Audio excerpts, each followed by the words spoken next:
What's up, y'all? 3 weeks later, Azalea here. You heard that right. This segment was recorded 3 weeks after the main podcast, because right after we recorded the podcast, I got hit by Hurricane Helene and didn't have any power in it for a long time. That's why the podcast is late. So if you were complaining, then feel bad. I'm okay though, and will give it over to 3 weeks ago Azalea, who was very delirious for this recording, but had no idea just how much worse life was going to get. Hope y'all are doing good.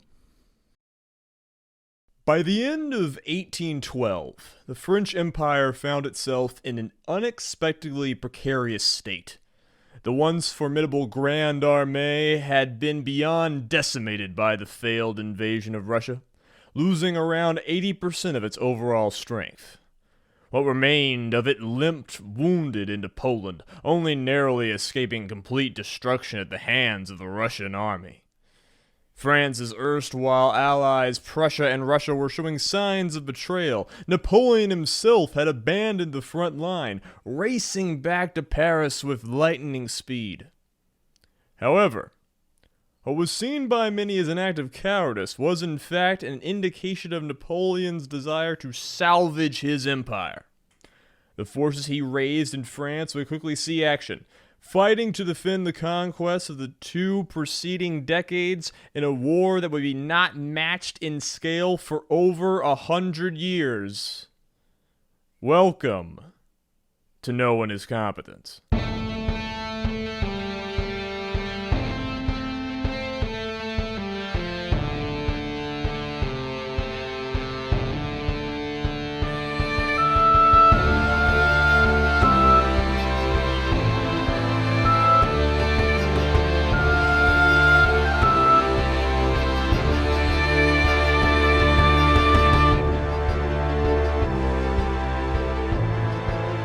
Hey guys, glad to have you here today. My name is Azalea, a howling maniac, here to remind you that everyone who's ever been in charge in history, the generals, the CEOs, the presidents, the kings, even maybe the queens, are all worse at their job than you are at yours. This is the internet's premier history comedy podcast because we say so, goddammit. And if you want to follow me and my glorious co-host Jerry, you can find us on Twitter at Azalea Wyatt and at Jaharys48. You can message the podcast personally at nooneiscompetent@gmail.com. Please do not hit us up if you are selling a scam and are clearly AI, because that really annoys me. And you don't want to see me when I'm annoyed. But you can ask us questions, request episodes, or just say hi. I love hearing from y'all, honestly. It's great to know that people out in the world enjoy the show. If you do enjoy the show, please rate us on Apple Podcasts. Give us a like or a subscribe on YouTube. Just mess with the algorithm on whatever thing you're listening to us on. To let people know that you like this show. Because remember, people, there are no advertisements here. There are no endorsements here. There is no sponsorships here. Me and Jay are doing this because we are severe. I mean, in my case, I am a severely mentally ill person who is drunk on the sunk cost fallacy and doesn't know when to stop. And Jay is bored and my friend and is also here. So please, tell us about the podcast, give us some likes and subscribes and all of the good shit. It puts dopamine in my brain and I need dopamine in my brain, god damn it! Our music is done by the legendary Sam Bryce. Jay, you talk now. I'm not talking good. How are you? I'm doing well. I'm hoping that somewhere in the world there's some AI running on a server farm just scraping this episode for all it's worth, and then it's going to hear what you just said, and it's going to make sure to send you a bunch more invitations to AI scams and whatnot. It won't happen within our lifetimes. My understanding is it's physically impossible. But I really hope one day they create general artificial intelligence by, like, you know, analyzing all of our brains and shit, and then it just immediately kills itself. Because all of the idiots it's been poisoned by. I don't know. I feel like it's either going to do that or it's just going to become a YouTube video essayist. One or the other. Man, video essays are so bad now. Maybe it's just because, like, I'm no longer in high school and, like, it's no longer 2014 and, like, my standards are higher. But, like, goddamn, cut your intro paragraphs, please. I beg you. How have you been, Jaharis? How's your month? Because this is now a monthly podcast. Well, that's how you know it's not that we don't use AI to write it. Because if we did, it would be much faster, and it would also sound like it was written by a 6th grade honor student. But no, my month's been a month. It's been fairly busy. Hence the time between episodes, but it's not been bad. It is weird how easy it is to identify AI-generated text. You can't always do it, but, like, it's text. Like, how much personality can be showed off by text, you think? Like, it should be really, really easy to hide an AI in text. And yet, like, when you see the emails, you can. There's just a vibe that's off. A certain non-conversational tone that very quickly is like, all right, is it AI or is it a non-English speaker feeding this into Google Translate? Just exclusively train large language models on archives of internet forums from, like, between the years 1998 and 2008. Should be the only thing they're allowed to train from. So you want to create YouTube poops, anonymous, World of Warcraft trolling, and a bunch of stuff I can't say on air. Yeah, sounds about right. Wonderful, wonderful. Very Ginarabuchi of you. I have been having an awful week, and month, and year, and things have been bad because I have gone to the thing that every man goes to in their darkest and most depraved and desperate hours. Cardio. I ran this morning. And 2 mornings ago as well. So we're knuckling down. I'm trying to get a new day job, folks. I'm finishing up a new book. I have a bunch of other projects in the fire. Don't worry about me. I'm just utterly strung out, and the Adderall's out of my system. And I ran this morning, and it's fucking past 9. Let's do the war of the sick coalition. I do not have a lot of energy to entertain people, and if I don't entertain people, then what's the fucking point? Because Jay's the knowing things person. I'm the be entertaining person, and if I'm not entertaining, I'm just gonna get, like, shot like an old racehorse, right? I mean, we can always pivot back to just doing a bunch of QAnon episodes, and you can or video game stuff. You can have fun with that. Dude, I just, like, air all of my weird niche gamer. We do the Dark Souls 2 episode. We do the Final Fantasy 15 episode. I mean, I'm fairly confident you we could do, like, all of Ubisoft. Completely unscripted, just hour and a half on Smash or on any of those. Oh, why would it be an hour and a half? Like, I don't know if who in Smash is incompetent. Well, I mean, we can break character. That's not. The scene has been sabotaged. All right, look, none of our listeners are interested in this conversation. We need to start the episode. What is the episode? What are we talking about? So today is it, like, the 18th war of the coalition? No, today we're talking about Coalition War number 6, the War of the Sixth Coalition. Though actually, we're only talking about the first half of it because I want to make more episodes about Napoleon, I guess. Because you want to torture me more. Yeah, we are covering the portion of the war that predominantly takes place in Germany. So we're talking about from the start, which, the start of 1813, all the way up to around about October of 1813.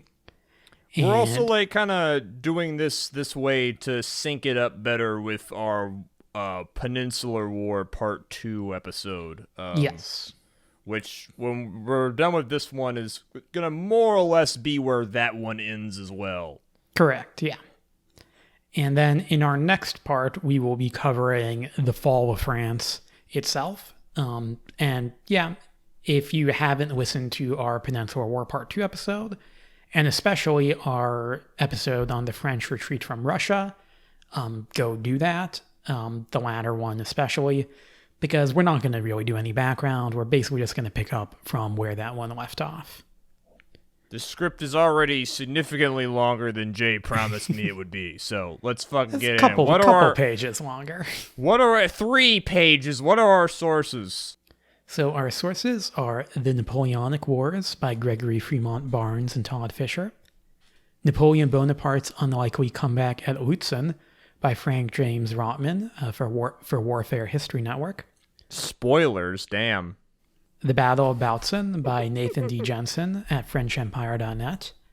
Leipzig 1813 by Peter Hofschroer. Napoleon's Downfall, Germany 1813 by Real Time History. And Napoleonic Wars, The Battle of Leipzig 1813 by Epic History TV. You have no idea how much respect I have for you, Jay, for not, feeling the need to do an APA or MLA format on your citations. You just say things the way they make sense to human beings. That was one of my early times in academia, high school, where I'm this is stupid. The fact that there's multiple different no, this is dumb. I refuse. All of you people are idiots. If I was doing it that way, anyways, I would use Chicago style, not APA or MLA. Wait, people actually use Chicago? You gotta use Chicago style. But that's not taught in cut.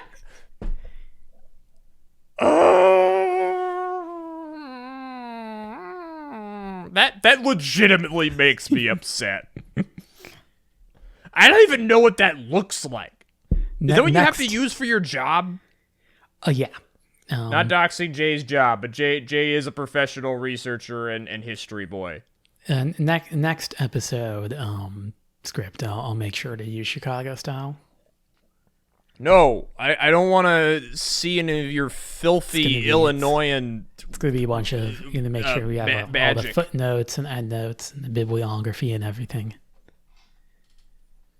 I mean, we just have to give plausible deniability that we didn't copy and paste a Wikipedia article. Which were so entertaining that we could just copy and paste Wikipedia articles, and you people would love listening to us. I have charisma out of right now. Jay, you start reading the thing. I'm gonna go. All right. That's gotta be the most degenerate thing I've said on here. What the fuck is probably wrong the with me? worst. Yes. God damn it. I'm broken. I don't know what's happening to my brain. Anyways, yeah. Jay, where's France? In Europe, I believe. Western Europe. What's happening in France? Czechs watch 212 years ago. A bunch of fun Napoleonic shenanigans. Less fun if you're a French teenager about to be conscripted into the French army and sent to die in a muddy field in Saxony. Okay, tell me about that. Yeah. So anyways, yes, by the time it stumbled back across the Niemen River and into Poland in December of 1812, France's main field army was a shadow of its former self. While it begun the invasion of Russia with over 500,000 men, the largest army ever gathered for a single campaign up to that point in history, by this point amounted to just around 100,000 tired, frostbitten soldiers. As we mentioned in the introduction, Napoleon himself had departed for Paris on December 5th, handing over theater command to Marshal Murat. The Russian army under Marshal Kutuzov, meanwhile, resumed its advance on January 16th of 1813, prompting Murat to withdraw to the west. The Russians entered Warsaw on February 7th, effectively ending the quasi-independent Polish state, and then they pushed on towards Germany. Yeah, the next few centuries are not going to be very good for Poland either. So Murat would also flee the army as well. He's going to go back to Naples, where he was the king, and he's actually going to try to cut a deal with the coalition, like, hey, I'll switch sides if you let me stay as king. It's not going to work. But yeah, so in his stead, command will fall to Napoleon's stepson, Eugene de Beauharnais. Now, we're going to have a lot of names this episode. We've already had a lot of names this whole series. I'm bad with names, so I try to help people out. If I remember correctly, Napoleon's stepson is Josephine's son. Yes. Eugene's pretty good at his job by the standards. Yes, Eugene is kind of given a military command during the invasion of Russia when he doesn't have much experience. He did also have a command during the War of the Fifth Coalition as well. Yeah, I remember that.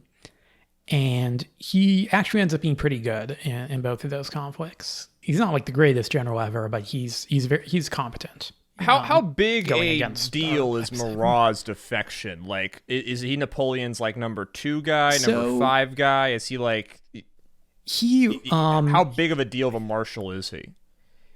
So I guess for a start, he doesn't tell Napoleon that he's doing this. He's just, he goes back to Naples and that's why it's betrayal.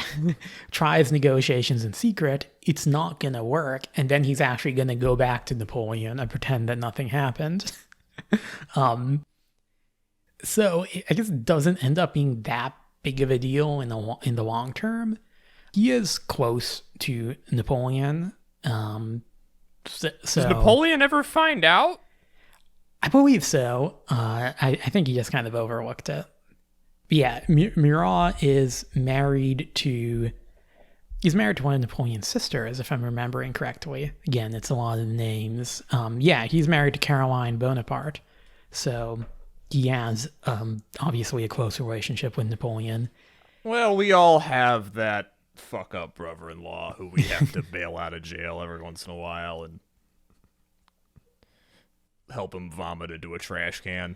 We'll get to the ending of Murat's story, I guess, in our next episode. There's some more fun stuff with Murat that'll go down. But yes, Eugene, meanwhile, is, just doing his job. And that job is to defend France's position in the Confederation of the Rhine. This is the collection of allied and client states set up by France in Germany. Basically, when they dissolved the Holy Roman Empire, they set this up in its place.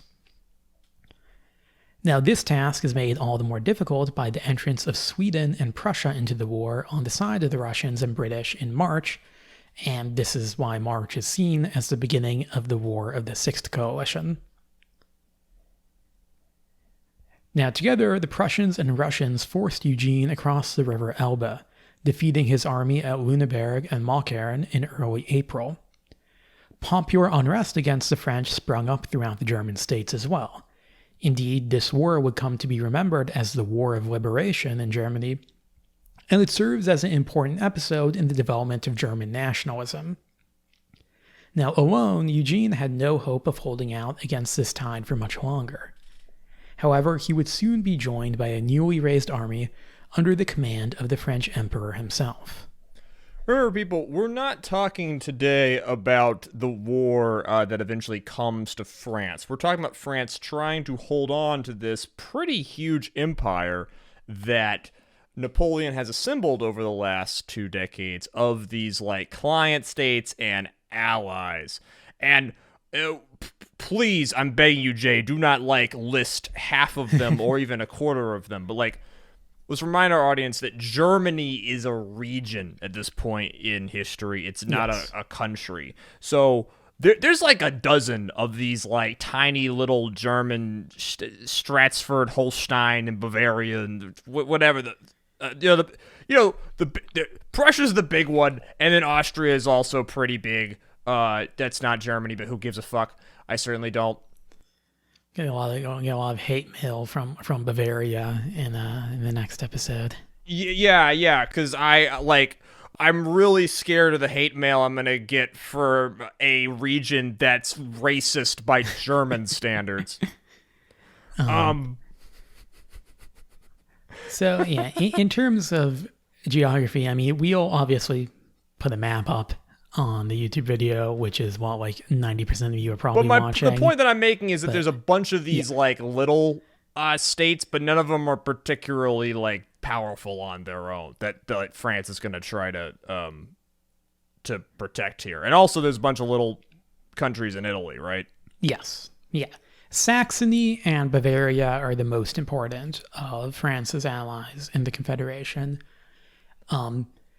If you don't have a map in front of you and you want to visualize where we're talking about, I imagine most people listening to this have seen a map of Germany during the Cold War, one that was divided into East and West, East Germany being smaller than the West.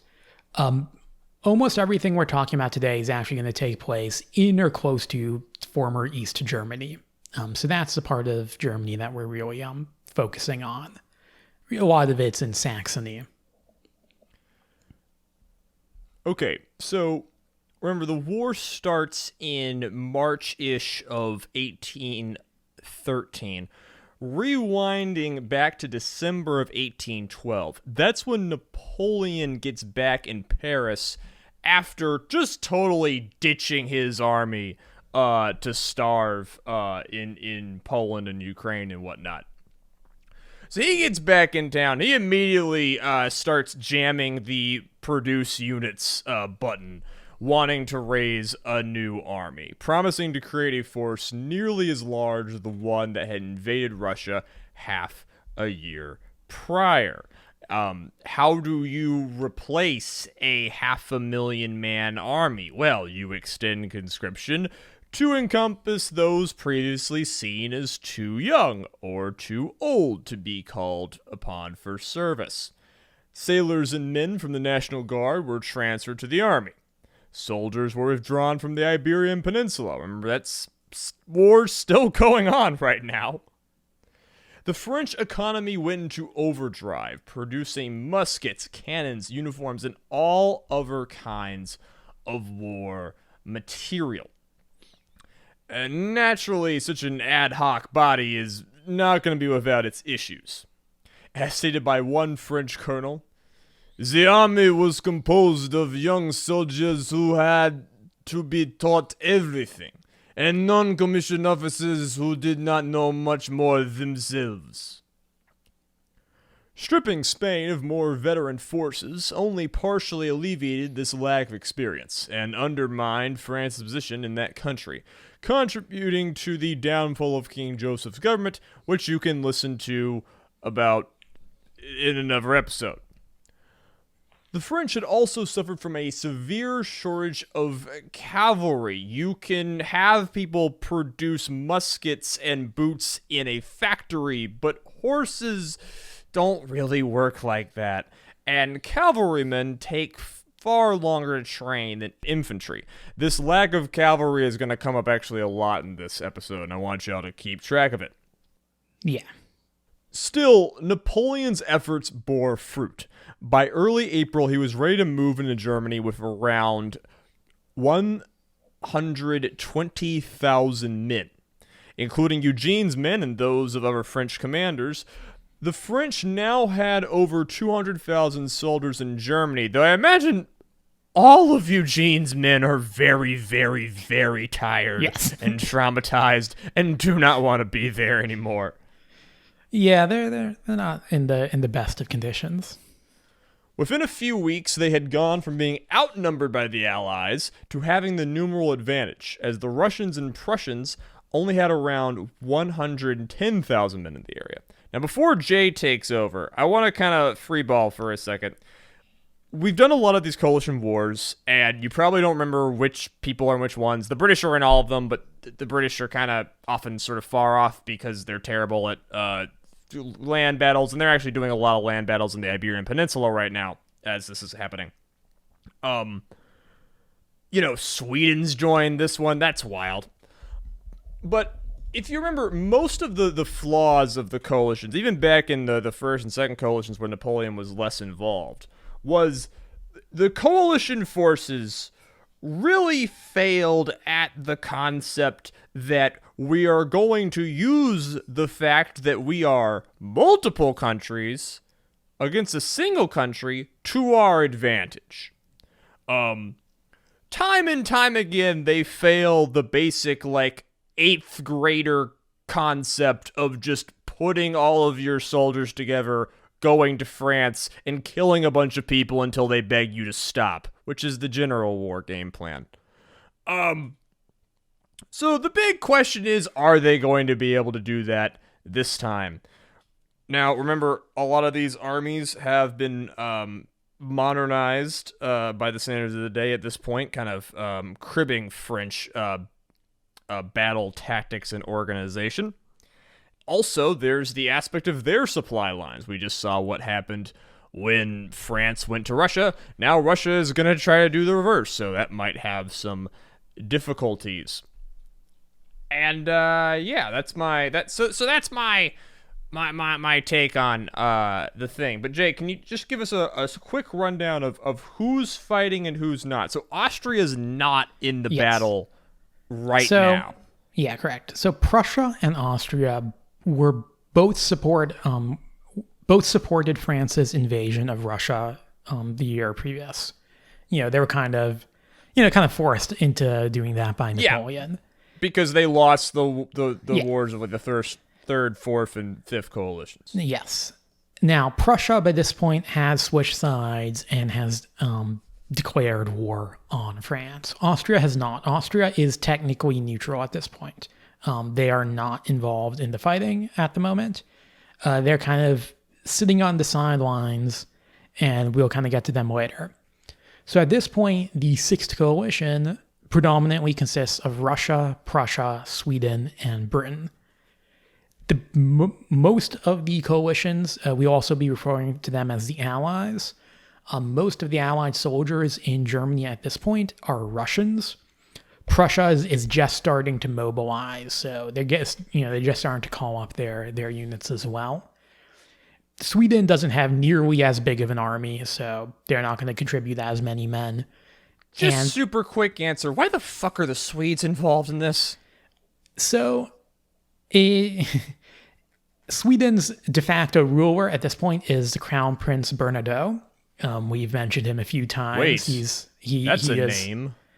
Bernadotte is one of Napoleon's former marshals, actually. Oh, shit! Yeah, he is the guy. Epic anime betrayals! When Sweden has a succession crisis because the elderly king's only son dies, and the Swedish parliament is like, we need a new king, and they go shopping around for a king, and then they're like, let's go with this guy. We like this guy. Long story short is that, he had, in one of the early coalition wars, he had been involved in a battle against the Swedes. He captured a bunch of Swedes, and he treated them well. So the Swedes are like, oh, he's a gentleman. He's a good military commander. Wait. He literally domed them into being their king? Yes. Yeah. What are they going by, ABO rules? If you don't know what that is, do not look it up. Yeah, so... Listener, listen to me. Listen to me. Do not look it up. Okay, Jay, as you were. So they asked Bernadotte, and he's like, of course I will, even though he was, began his career as a very anti-monarchy Jacobin, he was totally fine with becoming the king of Sweden. And you would become the king of Sweden. Oh, absolutely. Yeah. And so he goes over there. He tells Napoleon when he takes the offer that, like, from this point on, I'll be acting in Sweden's interests, not France's interests. And when Napoleon invades France, he tries to get Sweden to join, but Bernadotte actually cuts a deal with the Russians where he doesn't join. And in exchange, they support him in invading Norway and taking Norway from Denmark. Denmark was France's ally. You mean when France invaded Russia? Yes, sorry. Okay. And yes, at this point now, Sweden will join the coalition and formally declare war. So in terms of manpower, they're not super important. It's really the fact that they have this guy Bernadotte, who's obviously very familiar with Napoleon, very familiar with the marshals. He'll get an important command, and he'll kind of help draft the coalition's plan for fighting Napoleon. And for those who aren't aware, I know it sounds insane, but I mean, they're a century or two past their prime. But the Swedes at this point in history actually do have a very storied martial culture, and especially in the 1600s, tore up a lot of shit. Okay, so those are the people who are fighting. Napoleon's shown up. So we've got 200,000 Frenchmen. We've got a little over 100,000 Russians and Prussians, mostly Russians. The rest of the allies are still scrambling. The Austrians are on the sidelines. Jay, what happens next? Right. So Napoleon's army will begin its advance in April, marching towards the direction of Leipzig. His intention was to exploit his newfound numerical superiority by forcing the Allies into a battle. A decisive victory would warn Austria off from joining the coalition and potentially open up the way for an attack on Berlin. Which is the capital of Prussia. Yes. Now, the Allied armies now had to decide on whether to accept battle with the French or withdraw from the area. The French, again, have numerical superiority, but the Allies have more cavalry and artillery, and most of their soldiers are of a higher quality than Napoleon's hastily raised conscripts.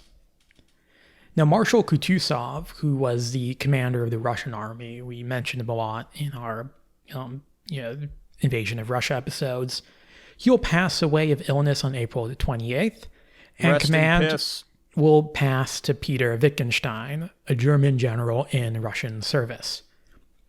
Wittgenstein will make the decision to attack, hoping to fall upon the French before they could concentrate their forces. It's a bold strategy, Cotton. Let's see how it works out for him. Remember, the Russians have been kicking the French's ass for the last year by employing the strategy of don't fight the French. Yeah. So Wittgenstein scouts will come across men from Marshal Ney's III Corps, which constituted the right flank of the French army, near the town of Lutzen on the early morning of May the 2nd. Realizing that he had caught the French unaware, a result of the poor state of Napoleon's cavalry, Wittgenstein ordered an immediate attack. Remember, people, cavalry is often used for, like, scouting, because, horses can just going to go out there and you look at things, and without that, he has less, like, feel. Think of, like, the feelers of a catfish or something. How, like, this, pre-telephones army knows where it is. Yeah. Yeah, you're literally just relying on guys galloping around on horses to find the enemy and send messages and everything. So Ney's men, Wittgenstein attacks, and Ney's men end up being hard-pressed, but they manage to hold out. Napoleon responds to news of the action by ordering more units to converge on the area, hoping to encircle the Allied army. Wittgenstein is also going to pour in more Prussian and Russian units into the attack. By the early afternoon, the French center was beginning to waver, and it may well have collapsed if not for the personal intervention of Napoleon. People will say this is the battle as emperor where he gets kind of most personally involved in, like, the actual action, like puts himself in the most personal danger. He'll be riding, he is literally in the thick of the action, rallying his men. we can cut this if you don't know, but if were Ney's men who held out, were they the veterans of the Russian campaign, or were they fresh soldiers? Ney is mostly fresh soldiers. Yeah, well, good on them.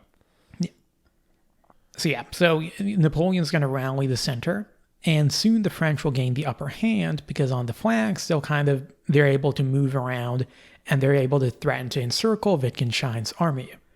Realizing that the situation had turned, the Allies retreated, managing to disengage from the enemy in good order. I would like to note that Wittgenstein essentially tried to out Napoleon here. Yeah. Like, is that fair? Like, we're all doing what is later going to become Clausewitz's, like, attack the center of God damn it, I'm a nerd. Attack the center of gravity of your opponent's forces. Yeah. I mean, it's all incredibly simple when someone explains it to you. Like, it sounds, again, like 8th grader shit, but, I mean, it works. And, like, with Napoleon, we kind of talked a bit before about a lot of, like, his strategy was actually kind of vague. It was more just like move around, see what happens, and react from there. And he was a man of impulse. Yeah, and Wittgenstein is very much doing this. He's like, well, I've run into this opportunity. I'm going to exploit it. It doesn't work for him, but that's why. Napoleon's been on the scene for over 2 decades at this point. Is it fair to say that, like, commanders in other countries are, like, starting to model, like, yes, take more of his tactics? And I mean, the Prussian army at this point has been heavily remodeled in the general staff by a general named Scharnhorst, and they'll basically very much like copy the French general staff. Like, this is the origin of the Prussian famous general staff system, which will exist in some form or other all the way until the end of World War II. So what you're saying is that the beautiful and perfect Prussian army that all the fascists love to salivate over is actually French. Yes. I will be using that in forum debates that I don't get into because I certainly have better ways of spending/wasting my time arguing with strangers on the internet. I would prefer to talk to beautiful and attractive strangers on the internet, like the people who listen to our show. Now,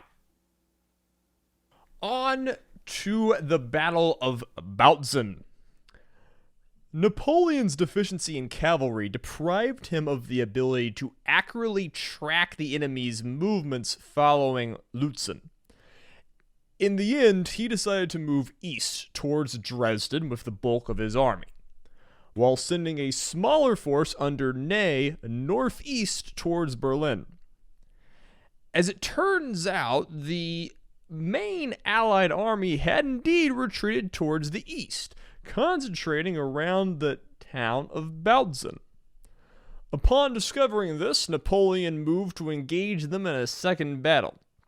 His plan was to attack the Allies directly, while Ney's force, having been recalled, was to arrive from the north and cut off the enemy's line of retreat. Classic hammer and anvil. The French had a clear numerical advantage, with the main army under Napoleon consisting of 115,000 men, and Ney's detachment having a further 84,000. Wittgenstein's army only has 96,000 men. The French attack began on the 20th of May, with the plan being to simply put enough pressure on the Allied line to fix it in place and thus give time for Ney to arrive at the Allies' rear. We have the numerical advantage. Let's just not let them get away. Ney's force began to arrive in the morning of the 21st as planned, but due to some confusion in interpreting Napoleon's orders, Ney spent too much time taking a fortified village and thus failed to press on and fully block off Wittgenstein's line of retreat. Oh, Napoleon's gonna be so mad. Upon realizing their precarious position, the Allies pulled back once more, again managing to leave the battlefield mostly intact. The moments following the Battle of Bautzen resemble those that had come after Lutzen 2 weeks earlier. The Allies retreated towards the east in the direction of Poland. Wittgenstein, having lost 2 battles, was replaced by General Barclay de Tolly. There's another name we know. Napoleon pursued the Allies eastward while sending a contingent under Marshal Oudinot north to attack Berlin.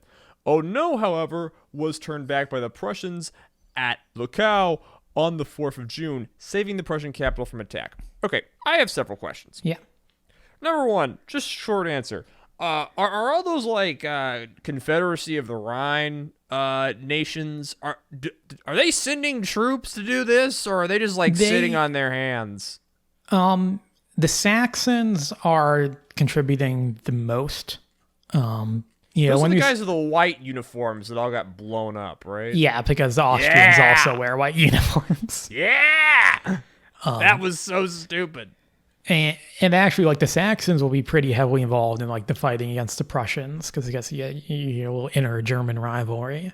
The other states, Württemberg is sending men as well. Bavaria, some. Bavaria will kind of sit on the sides. We'll kind of get to them later. It's a negligible influence? Yeah, it's a relatively small amount apart from the Saxons, and they're very much not enthused, most of these German soldiers, to say the least. Okay. I'm not going to go much into it because it's not my focus, but like, there are a lot of there's a rising popular sentiment across these German states against the French. Napoleon got a bunch of them killed in Russia the previous year. So yeah. They're not, because these are the guys who like made up like half of the Grand Army that went to France and all. Yeah. Okay, so second question, real quick. Remind us who Barclay de Tolly is. Yes, Barclay de Tolly is the Russian general of like Baltic, originally Scottish Norman extract, but he's a Russian. The guy who was more cautious in the Russian campaign and whose strategy ended up working. He was the guy who probably should have been in charge instead of Kutuzov. Yes. Yeah, at the start of the Russian campaign, Barclay de Tolly and Prince Bagration are the main 2 Russian commanders, and de Tolly is the one who's kind of always retreating. And pulling the French this is probably an upgrade for the Allies in Supreme Commander. Yeah, Barclay de Tolly is pretty good. He's not perfect, but he's a pretty good general. Okay, so third and final question. Speaking of the Allies, so like what? I guess they were attacking Eugene's army in the beginning of this, but like what is their goal? Like, where are they going? Like they're not trying to invade France. Clearly, they're trying to take out these like German states first. Have they like agreed? Have these countries all agreed on what the point of this war is? At this point, the feeling is very much just like, let's just keep on marching west. They're trying to peel off the invade Saxony, like knock Saxony off. Probably, if they managed to do that, they'd probably gone into maybe Bavaria or maybe some of the northern states. Why is so much of war just dudes going off and doing shit? And a part of it's like prior to Lutzen and Bautzen, we'll kind of get to this a bit, is they kind of assume that like the French are beaten. The main French army is destroyed in Russia. It's really just a matter of finishing the job. It's not going to be that difficult. And then when Napoleon shows up with 200,000 men, again, like there is the idea is like, do we retreat? But if we retreat, then we kind of risk giving the initiative back to Napoleon. And that might make Austria reluctant to join. That'll make like the Confederation states being like, maybe we just gonna stick with the French because like clearly Napoleon's still winning and whatnot. So it's like, so we still have to like try to fight him. And because our soldiers are like better and we have more cavalry and artillery, maybe we can win. I should also add that at the Battle of Bautzen in Wittgenstein's camp, he's joined by, and this will remain pretty much constant throughout the rest of the episode, by the Russian Tsar, by Tsar Alexander, by Emperor Francis of Austria, and by King Frederick William of Prussia. They're all there hanging out, and especially the Tsar, especially is like the Tsar thinks that he has a God-given duty to defeat Napoleon. Like he literally thinks that is his. He's been put on Earth to beat Napoleon. From several episodes that when a bunch of overprivileged, underqualified type A heads of state all get close together and start whipping their dicks out, that everything goes great. Yeah. And the Prussians, like, the war of the Fourth Coalition really, really embarrassed Prussia. After that war, if Prussia had not won this war that we're talking about now, Prussia, the predecessor state to modern Germany, would have remained a second-rate power in Europe. They lost half of their territory. They were utterly embarrassed by the French at the Battle of Jena and Auerstadt, so they want revenge. Okay, so there have been two battles that have been, slightly lost by the Allies, but Napoleon hasn't been able to cripple them. What happens next? Yeah. So the fighting in the spring of 1813 is brought to a close in a somewhat unexpected manner. In early June, Austrian diplomats mediated a ceasefire between the two sides. This ceasefire, which was originally meant to only last a few weeks, ended up being extended all the way to the 16th of August. Now, both sides had good reasons to accept the armistice. The French had stabilized the situation in Germany, but their army had paid a high price for it. Casualties at Lutzen and Bautzen combined amounted to around 40,000 men, with a further 2,000 lost at Luckau. Desertion and the general rigors of the campaign also took their toll, especially on the French conscripts that made up a large portion of the army. Napoleon's new troops simply couldn't be expected to undergo the same hardships as his old veterans had faced in previous wars. A pause in the fighting would also give Napoleon time to reconstruct his cavalry, the deficiency of which was costing his army dearly. The situation in the Allied camp is also non-ideal. At the start of the year, many had assumed France and Napoleon to be a beaten foe. Now they had faced Napoleon on 2 occasions and lost both times. The Allies be like, we do this not because it is easy, but because we thought it would be easy. Yeah. And while on both occasions they did suffer fewer casualties than the French, again, like we said, they managed to retreat, but it had been close. Had they acted more swiftly at Bautzen, the French might have well forced the complete surrender of Wittgenstein's army and potentially even capture the Russian and Prussian monarchs, who again are both present at the field of battle, and potentially won the war there and then. A minor self-correction, I said earlier that Emperor Francis of Austria was also there. He was not, obviously. Austria is not involved in the war at this point. Good you caught that, because I'm certainly not gonna fucking... Yes, if Bautzen went according to plan, there is a chance that Napoleon would have captured the Tsar and the Prussian king. And that probably would have been that. And the Allied soldiers themselves are tired. They've been marching constantly. And they're demoralized from the fact that, they've just lost 2 battles. And Napoleon had the sort of air of invincibility around him. Obviously, that had been broken by the invasion of Russia, but now it's starting to come back. A truce would give them time to bring in fresh units, as more reinforcements from Russia and Prussia, the latter of which is still in the process of mobilization, were due to arrive. The most important aspect of the summer armistice was it gave both sides time to convince Austria into joining the war. And remember, Austria is the one who brokered this, so they are sitting pretty. With French and Allied strength roughly equal in Germany, it was clear that Austria is going to be the one to tip the balance of power in favor of whichever side it chose to back. There are reasons for Austria to favor either side. On one hand, Austria had been one of the most bitter opponents of France under Napoleon and the revolutionary period beforehand. Austria had thus been routinely humiliated and forced to concede considerable territory to the French on multiple occasions. Didn't this all start in 1792 when France declared war on Austria for basically no reason? Yeah. Let us not forget that.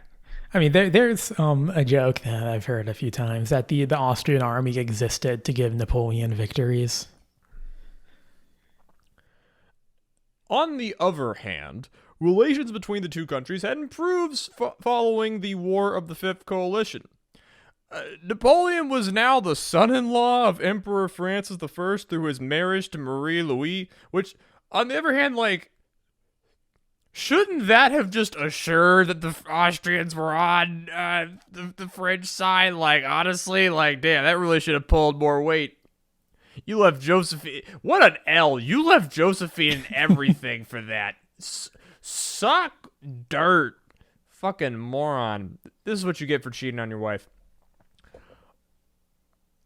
This is a pro-wife guy podcast. I want to be very, very clear. I'm just putting a line in the sand right now. Austria's foreign minister, Clemens von Metternich, that's an AP European history name, also sought to avoid the fall of Napoleon. He wanted to see France reduced in power, but he feared that their total defeat would overly aggrandize Russia and thus upset the balance of power, because Metternich had that autism where he thought that, all of the scales in Europe had to be perfectly balanced in order for everything to be great, and it was all about, ratios and shit, and you could do, this mathematical power sharing, whatever.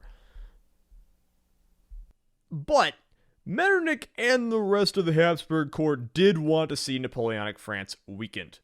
The decision was made that Austria would join the Sixth Coalition unless Napoleon accepted a set of terms laid out by Metternich, which included the dissolution of the Duchy of Warsaw, that's Poland, the return of the Illyrian territories to Austria, that sounds like it should be in Game of Thrones, and the end of the Confederation of the Rhine. They want France to give up the gains it's made in Central Europe. And considering that Napoleon just spent a few months fighting to keep the gains he made in Central Europe, he did not accept that deal, which they probably knew was going to be a case.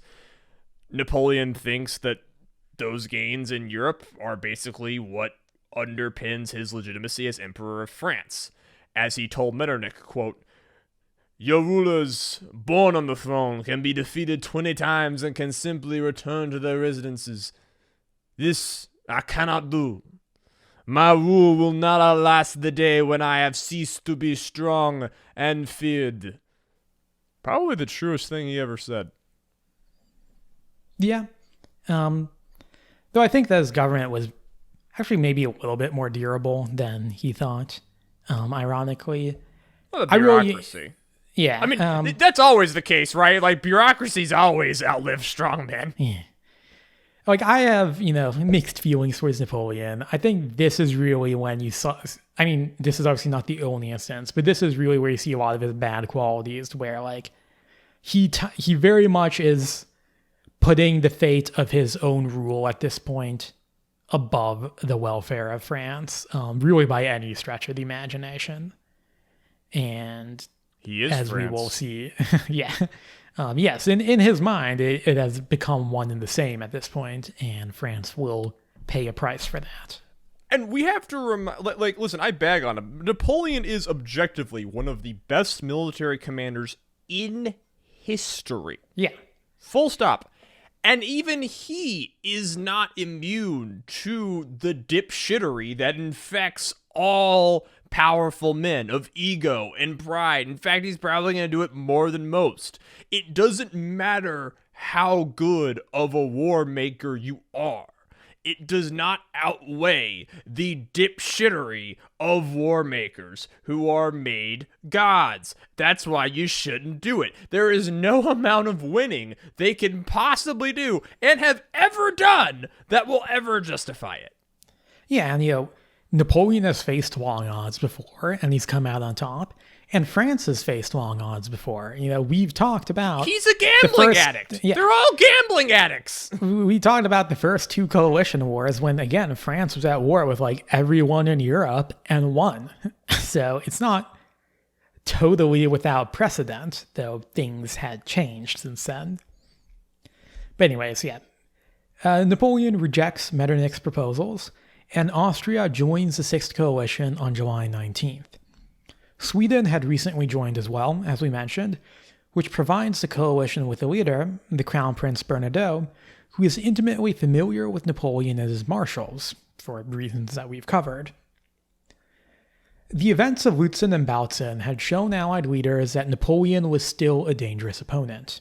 In order to deal with this, the coalition settled on the so-called Trachenberg Plan, Trachenberg being the town where they had their meeting.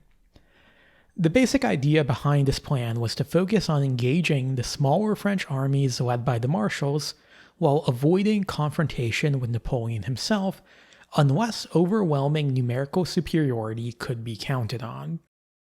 By doing this, the Allies would force Napoleon to chase them from place to place, wearing down his army in the process.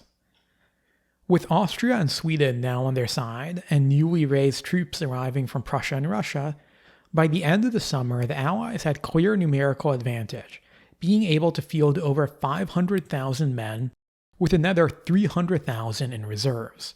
This in contrast to Napoleon, who has around 400,000.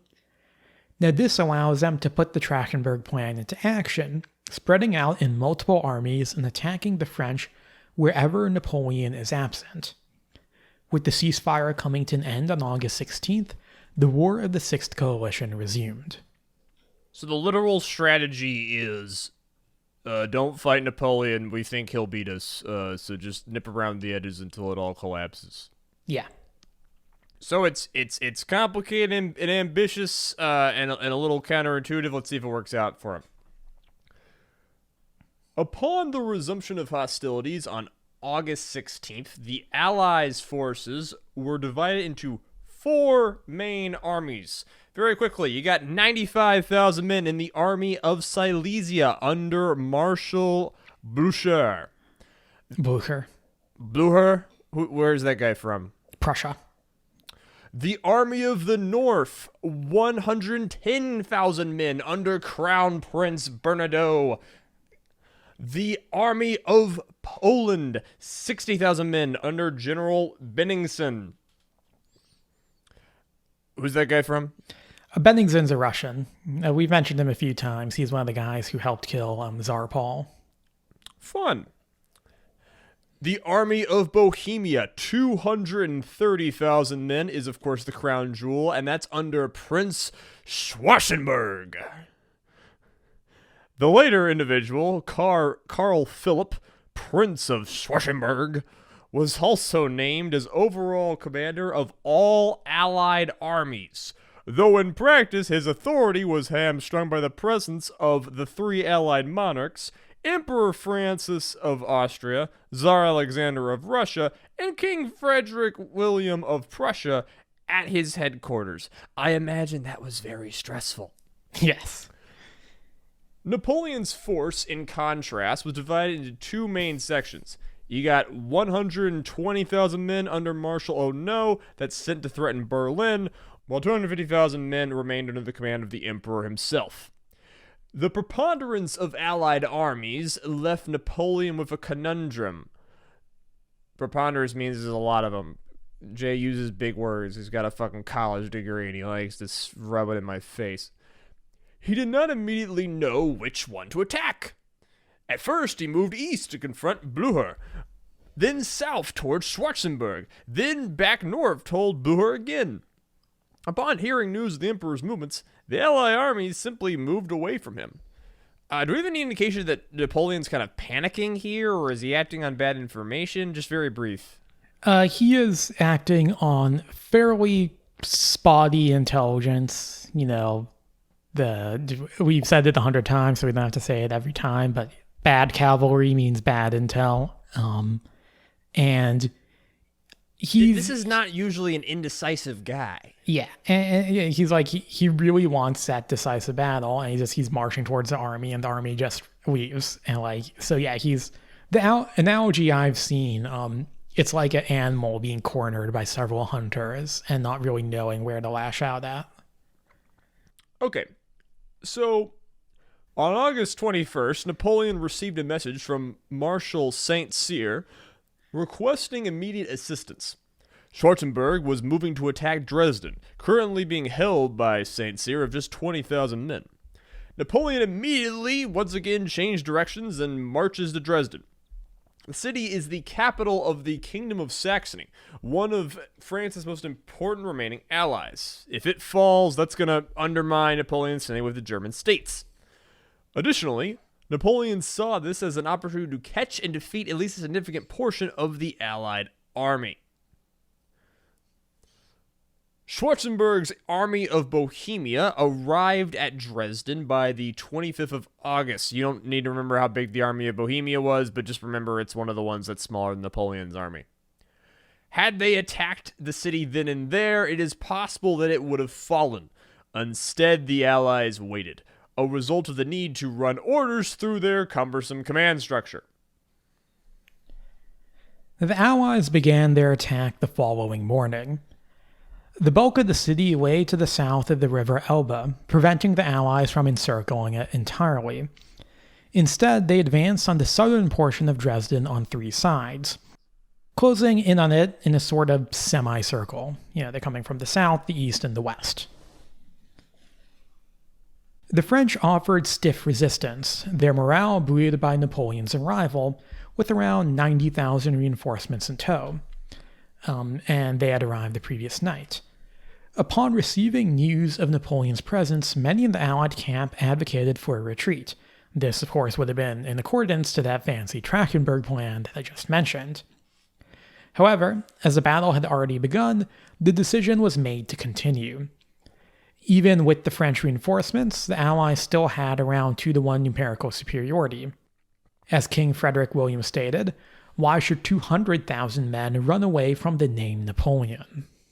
Is the Trachtenberg plan just a bunch of the Allies coming together and sort of agreeing for them all individually to hope that somebody else takes Napoleon out? The people who come up with it are Bernadotte, Moreau. Moreau is a guy who, like, if we redid our French Revolution and early coalition episodes, we'd probably mention Moreau a bit more. He was a French general during the early coalition wars and, like, actually one of the rising stars along with Napoleon, and ends up fleeing France because, like, Napoleon thinks he's conspiring against him, and Moreau ends up as an advisor for Tsar Alexander. Anyways, it's Bernadotte, it's Moreau, Radetzky, who's one of the guys in charge of the Austrian army.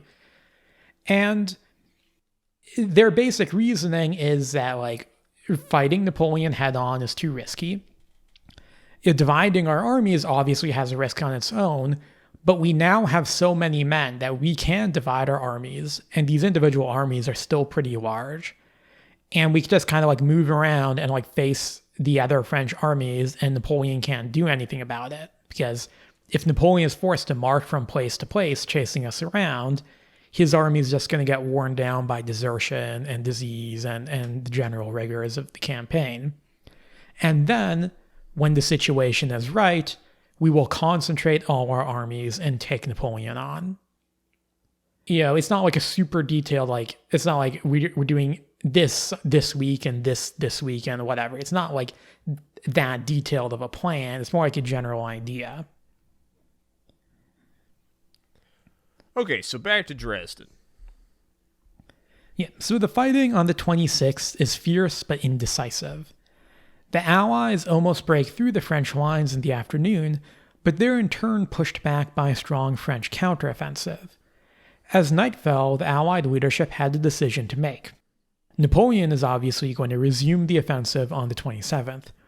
The Allies could stay and fight, or they could pull back from Dresden.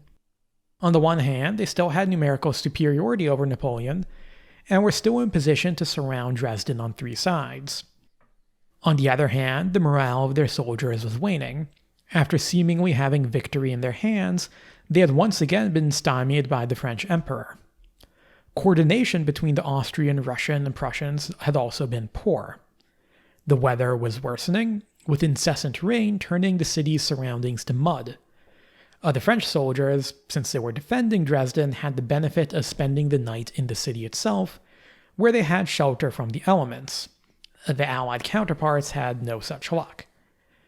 Also, just very brief tangent or aside. A lot of movies, you'll see like armies on the march in like medieval times or even like into Napoleonic times, whatever, and they stop marching and they have like just tons and tons of tents and everybody's sleeping in tents. Most soldiers didn't have tents. I mean, obviously it depended from army to army and time to time, but like at this point in time, it was expected for soldiers to just kind of like sleep out in the open, just like under like their blankets almost. They're like sleeping bags, basically. They don't all have fancy tents, and if it's raining... You're roughing it in the rain. Yeah. Glad to know it was even more miserable than I once imagined. So the Allies also lacked sufficient equipment to deal with the ditches and walls that surrounded parts of Dresden. In spite of all this, Schwarzenberg decided to remain where he was and attempt to break the French defenses. The French and Allied plans for the second day of battle were essentially mirrors of each other. Schwarzenberg decided to focus most of his efforts on breaking the French center and weakening his flanks to concentrate as much force as possible for this attack. Napoleon, on the other hand, planned on hitting the Allies hard in the flanks while his center withstood the Allied onslaught. So it's basically who kills the other guy first. Yeah, and the Allies are going to be weak on the flanks but strong in the center. The French are going to be strong on the flanks and weak in the center. And it's worth noting that kind of by doing this, Napoleon, he could like hole up in the city and that might have been more tactical for him, but he's going to face him. Yeah, he's being proactive. The fighting began on the early morning of the 27th with an attack on the Allied right by French infantry under Marshals Ney and Mortier, which succeeded in pushing the Allies back. The Allied left then found itself under assault from a mass cavalry charge led by Victor and Murat. Here, some of the last surviving elements of Napoleon's once great cavalry arm smashed through the Allied positions, taking 1,300 prisoners and 150 standards, which is what I imagine the Prussians actually cared about.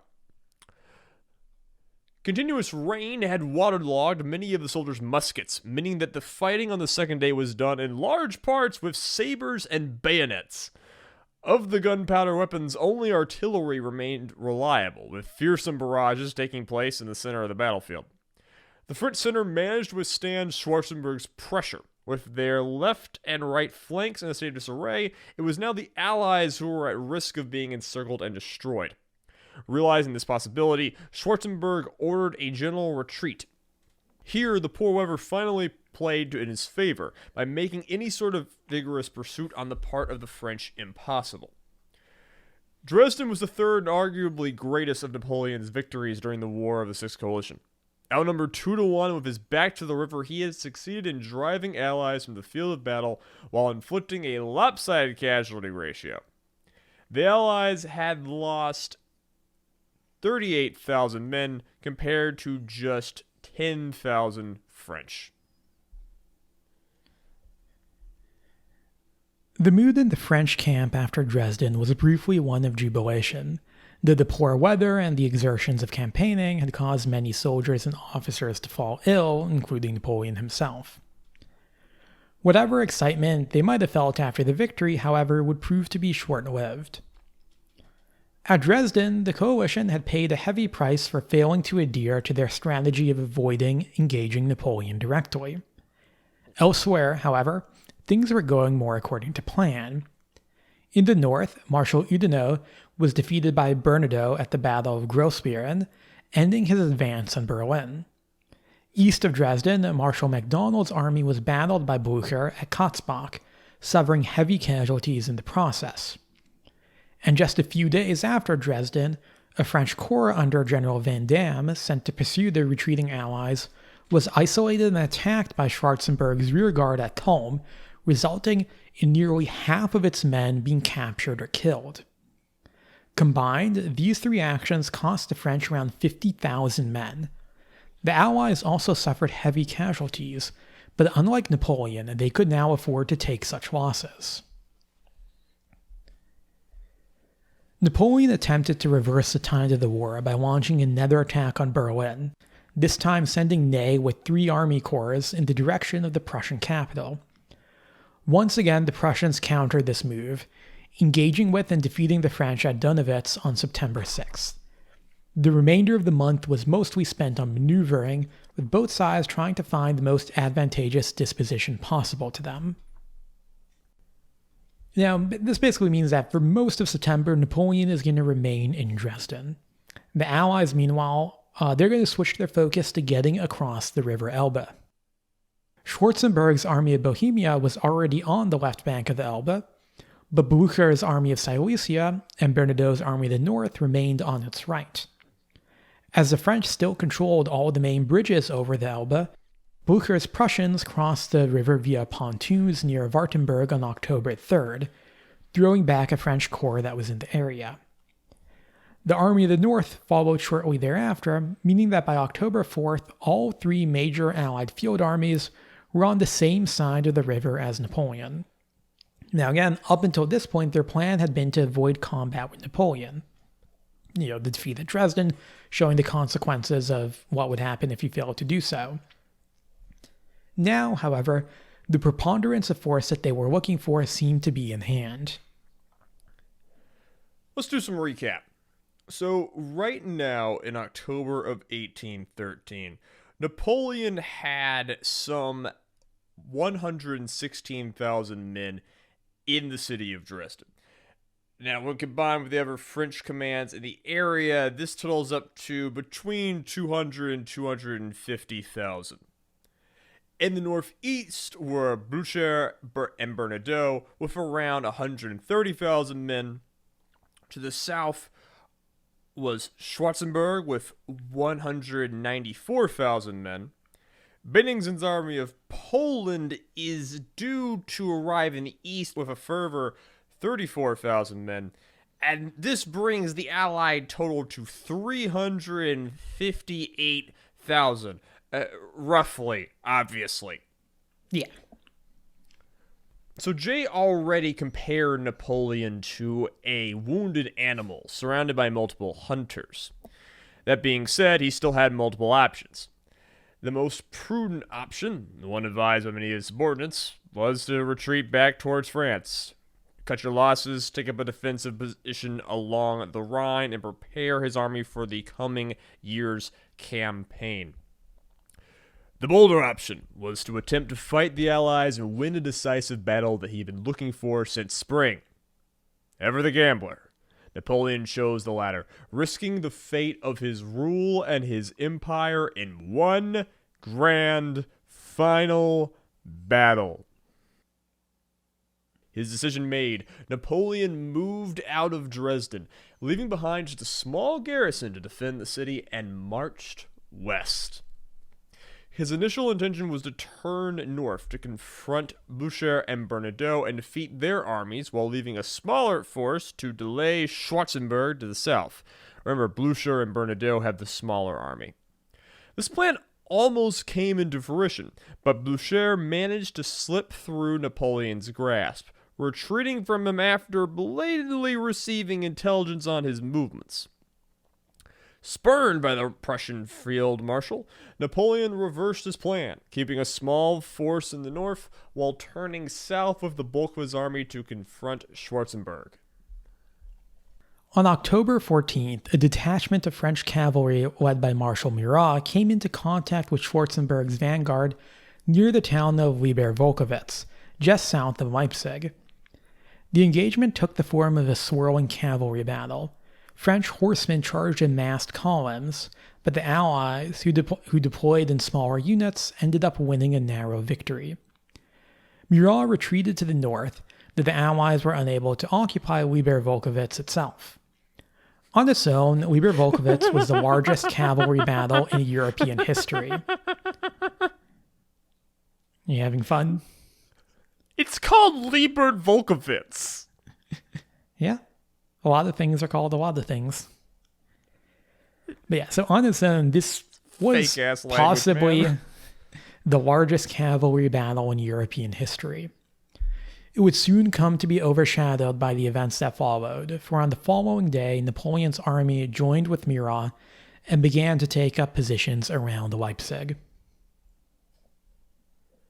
How far is Leipzig from Dresden? Like It's not that far. Okay. Yeah, it's a short march. It's a bit to the west. So Napoleon concentrates the bulk of his army to the south of Leipzig, leaving Ney and Marmont to keep watch for Blücher and Bernadotte in the north. In total, he has around 200,000 men, though numbers for the Battle of Leipzig, and really all these battles are kind of all over the place. They're vague. But yeah. He had a lot of people. Yes. So Schwarzenberg, meanwhile, is to the south of the French. He alone has close to 200,000 men, but at this moment he actually has only about 100,000 of them because, these armies are marching in long, spread out columns. They're not everywhere, all at once. So that means that the French have temporary numerical superiority in this sector of the battlefield. The three main Allied monarchs, again, that's Alexander, Francis, and Frederick William, are present at Schwarzenberg's camp. At this point, the Russian Tsar is technically the supreme commander of the coalition, whereas Schwarzenberg is the commander-in-chief. I imagine Barclay de Tolly is having a terrible time. Yeah. So Barclay is overall commander of Russian forces underneath Schwarzenberg. And yeah. There's going to be too many stars and too small a space. So Blücher and Bernadotte, meanwhile, are en route towards Leipzig, coming from the northwest and northeast, respectively, while the Russian army of Poland under Bennigsen is coming from the east. Napoleon was not aware of the proximity to these other armies to Leipzig, and he kind of knows that they're on their way, but he thinks they're a day or so further than they actually are. In total, the Allies would field around 350,000 men at Leipzig. With over 500,000 soldiers being present for the battle, Leipzig would remain the largest battle in European history until the First World War. With the armies of 4 major European powers, 5 if you count a small contingent of British rocket artillery that was attached to the Army of the North, as well as those of 8 lesser powers, and 4 heads of state being present at Leipzig, it's not without reason that the battle would come to be known in popular memory as the Battle of the Nations. This Battle of the Nations began on the morning of the 16th of October, 1813, with an exchange of artillery. To the south of Leipzig lay several smaller towns and villages, which would soon become the focus of intense combat. At 8 a.m., the Russians advanced and took the village of Wachau, before being driven out by a French counterattack. The village would exchange hands 4 times by midday. Yikes. The Prussians likewise attacked Markelberg, which had been defended mostly by Polish soldiers. Damn, the Poles are still with Napoleon? Yeah, they're with him to the end. I mean, they kind of have to be, right? Yeah. With the Russians and Prussians active in the center, the Austrian contingent of the Army of Bohemia advanced on the left and right, engaging with the French in a series of back-and-forth fights for towns of Konowitz, Dölitz, and Liebervolkwitz. Word. Town of Word. Word with letters. The Allies encountered stiff resistance from the French across the width of the front line. Around noon, the French began their counterattack, which succeeded in pushing the Allies back to their starting positions. While things were going well for Napoleon, worrying signs began to appear. Cossacks from Bennigsen's army were sighted to the east, while Blücher's vanguard made its way to the town of Machern, just northwest of Leipzig. Ney was forced to redeploy troops to defend against the latter threat, depriving Napoleon of men that could have otherwise been used to attack Schwarzenberg. The fox hunters are circling the fox. With his chance to defeat Schwarzenberg before the other Allied armies could aid the German quickly vanishing, Napoleon launched a general attack at 2 p.m. French infantry and cavalry launched themselves into Schwarzenberg's center, with Murat's horsemen almost reaching the Allied monarchs themselves. The Allied line nearly broke, but managed to withstand the onslaught for long enough for reserves to arrive and push the French back. This is all very dramatic, and I am sure those heads of state are going to exaggerate it even more when they get home to their concubines. By the time the battle died down the evening of the 16th, both sides had largely returned to their starting positions in the south. Meanwhile, to the north of Leipzig, Machern had fallen to the Prussians. Having failed to crush Schwarzenberg and the other three Allied armies closing in, it was clear that Napoleon's best chance for victory, however remote it may have been, had passed. And now the fox is definitively being hunted. The following day, October the 17th, saw a lull in the fighting, giving both sides a brief respite. Only in a portion of the northern sector did fighting continue, with Blücher continuing to gain ground from the French. Bernadotte and Bennigsen's armies also arrived, giving the Allies the kind of overwhelming numerical superiority that they were looking for. Realizing the hopelessness of the situation, Napoleon requested an armistice for the Allies, hoping that his father-in-law, Emperor Francis of Austria, would be willing to negotiate. The Allies rebuffed his efforts, though, confident that they had finally got the better of him. With the offer of armistice rebuffed, Napoleon spent the night of the 17th withdrawing his men to defensive positions around Leipzig and securing his line of retreat. The Allies, meanwhile, prepared to attack the French on all fronts. The Allied offensive was renewed on the morning of the 18th. The army of Bohemia advanced in the south, with Wachau and Lieber-Volkowitz, the scenes of intense fighting just 2 days prior, falling easily to Barclay de Tolly's Russians.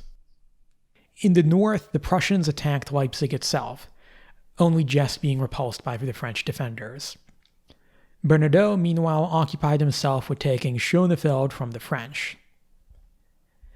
By the end of the day, the Allies had advanced on all fronts. If the battle had continued in this manner, their victory was all but guaranteed. With no other option available to him, Napoleon ordered his men to prepare for their retreat. So obviously he retreated from Russia, but that wasn't... Is this the first time Napoleon's retreated from a battle? From a battle... Asper and Essling, I guess, kind of, in the Fifth Coalition.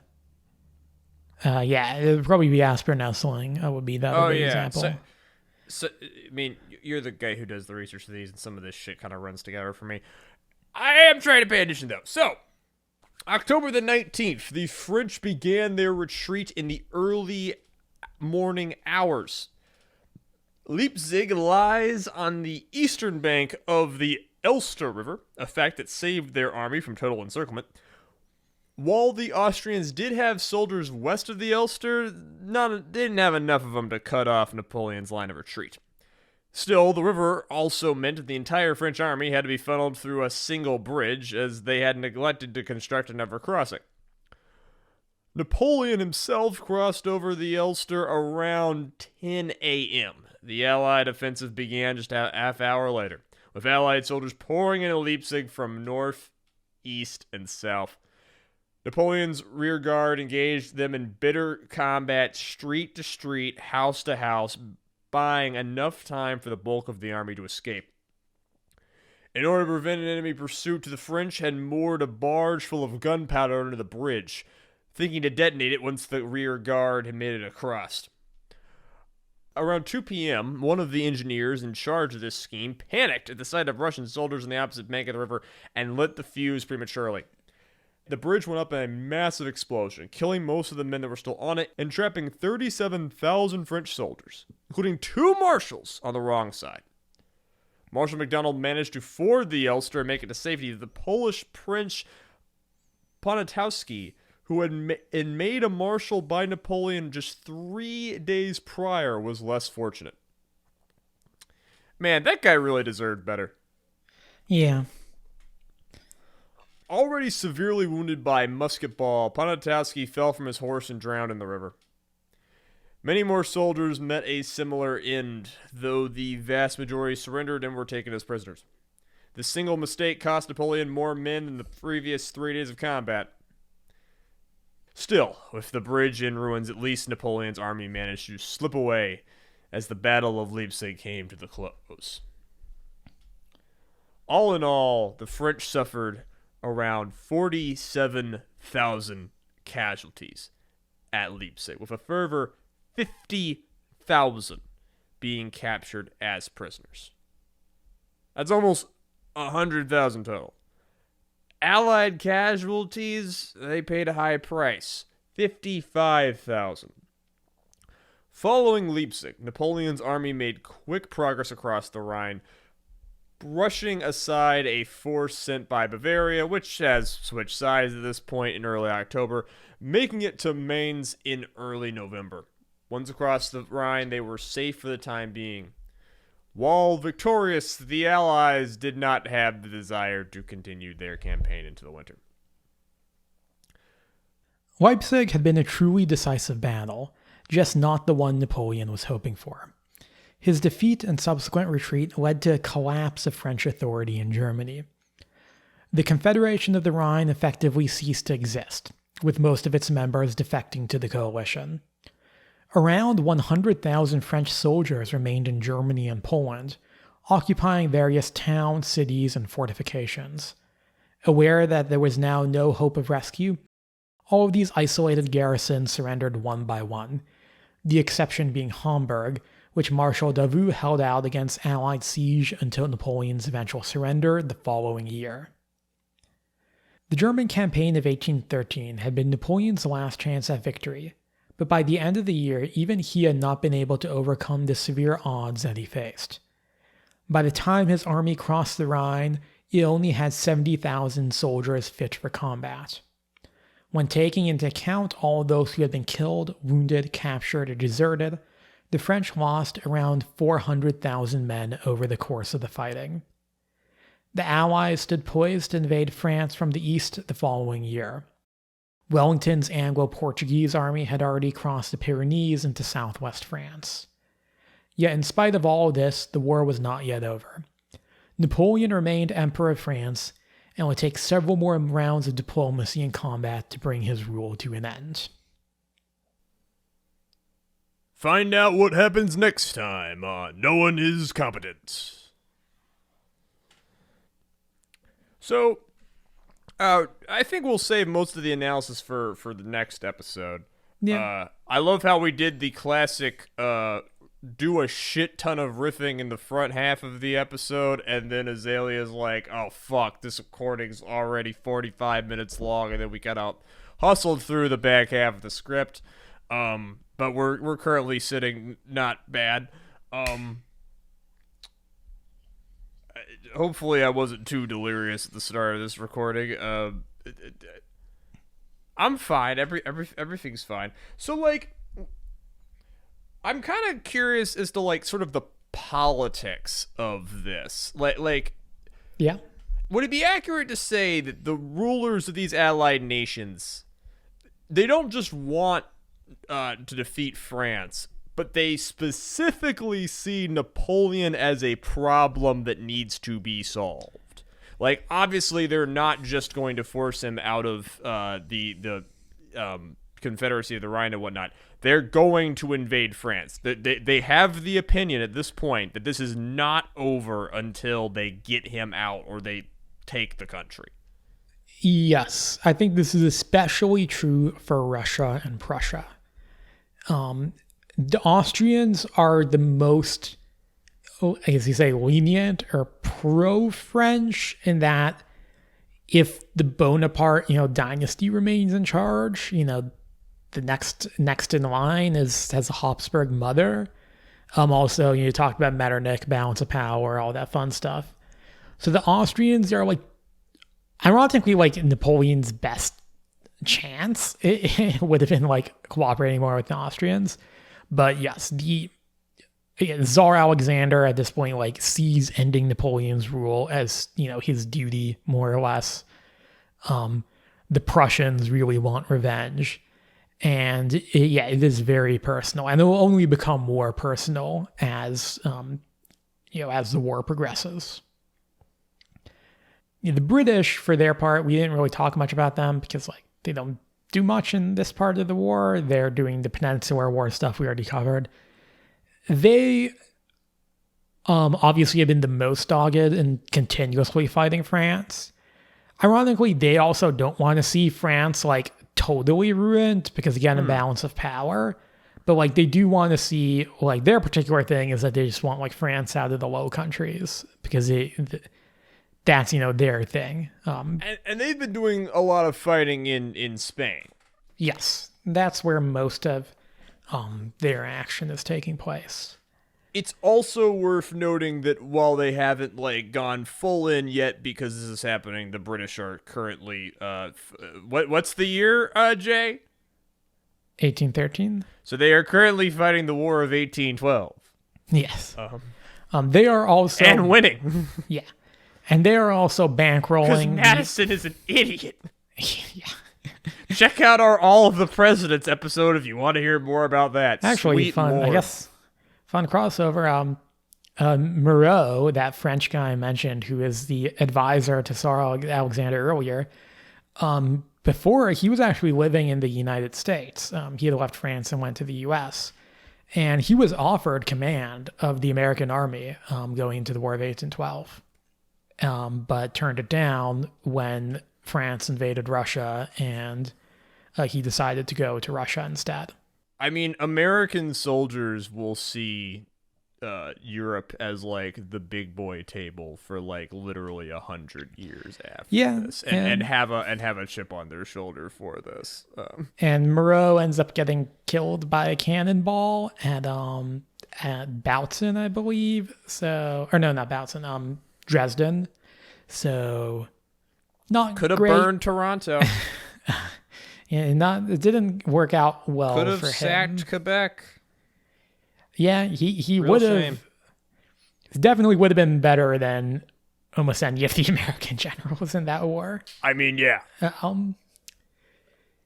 Yeah, so Britain is financing the Sixth Coalition in large part. They're giving them lots of money and supplies and everything because it's what they do. And yeah, we'll get more into the politics next time because there is actually a little bit more diplomacy. The idea that there could be a diplomatic end to the conflict is not yet kept gone. Talleyrand out of this, which I'm actually a little upset by. I want some Talleyrand. We'll get to Talleyrand. Yeah, don't worry. Is Talleyrand in Fate? He's cool. He should be in Fate. Should be. Doing some bullshit. When we he's also like Moreau. He's one of the guys when we rewrite and redo our French Revolution and early coalition war episodes. During No One Is Competent Brotherhood. We'll cover Talleyrand more. And I guess the final point I'm kind of interested in is I mean, maybe the weather was better in the season. It kind of amazes me that Russian troops are being this effective this far from home. Considering what just happened to Napoleon, they're kind of doing this in reverse. And no offense, but they're Russian at this point in history. So I guess bully on them. Before we move on to the second half of this war, who you could say that, oh, of course the Allies won. They had all of the people. But as we said before, in other wars, that didn't work out for them. What nations or Allied leaders impressed you in this? Reading more about this war, my opinion of Tsar Alexander went up a little bit. Rare Russian Tsar dub. He will actually like kind of do a bit of like the personally meddling with orders thing, which is like almost always a terrible thing for a head of state to do. Tsar Alexander actually has pretty decent military instincts though. Most of the time where he kind of like makes suggestions or whatever, it actually ends up being correct. So my opinion is, again, like of Tsar Alexander goes up a bit. Austria kind of gets dunked on a lot. Again, like I said, the joke is that the Austrian army exists to give Napoleon victories. They arguably have the best army in Europe, though, by like mid-1813. Now, that, of course, is because the French army has been like ruined almost completely, and the Russians are very tired. But like Austria is very important, and they do a lot. I think really kind of like what sets this coalition apart is that like everybody is, at this point, like fully committed to bringing down Napoleon. And they're like, this is our chance. This is our best opportunity. We're not going to fuck it up again. And like, this is personal. You can talk about the concert of nations, and you can talk about IR, and no. These Krauts have been getting their asses kicked for 25 years. Blucher, we'll get more into Blucher when we do Waterloo, but like Blucher wants to kill Napoleon. He thinks Napoleon should be executed. I don't know that personally, but he thinks Napoleon should be straight up executed. I mean, I don't get into my personal politics a lot, Jay, but I don't know why you think I'm going to find that to be particularly radical. Yeah, but that's just an example of like, it is very personal. And Alexander sees it as personal. Like Moscow and Smolensk being burnt, to the ground. Like that's a big deal. If a foreign army invaded the United States and burnt New York City and Washington, D.C. to the ground, I think a lot of Americans would want revenge for that.